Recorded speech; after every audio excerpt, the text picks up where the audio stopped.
এক যুবক একদিন কাইন্দা দিছে, বলছে হুজুর কোনদিন মনটা চায় 12 ঘন্টা ডিউটি করে আইসা কেউ নাই, এক গ্লাস পানি আগায় দিব, নিজের পানিটাও নিজে। বিদেশটা এমন না? সে কি আর বলে?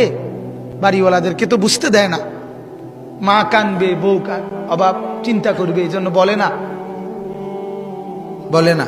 এটাই তো সন্তানের নিয়ম। কিন্তু নিজে সীমাহীন কষ্ট করে বিদেশের জন্য। আমার কষ্ট লাগছে দেখে। আমি হজ উমরায় গেছি যে সৌদি আরব, আগে কতবারই দেখছি, এরা নিয়ে যায় দাওয়াত দিয়ে দিয়ে তাকে রুমে, এই ছোট্ট গদ্দুর জায়গার মধ্যে কষ্ট করে থাকে।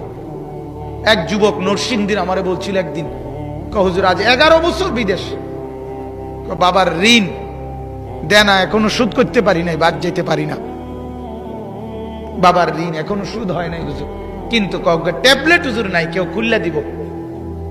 12 ঘন্টা ডিউটির পরে মনটা চায় রাস্তা শুয়ে লাই, পরিশ্রমের কারণে ক্লান্তিতে মনটা চায় যা এনে শুয়ে থাই, খানা দানার কিচ্ছুর ঠিক ঠিকানা নাই, এত কষ্টের টাকা।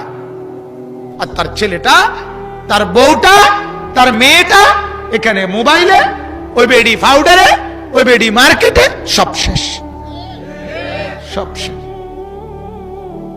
এই জঙ্গলি এখানে উলঙ্গ ছবি দেখে দেখে তার বাবের কষ্টের রক্তের পানি টাকা শেষ করে দিতে।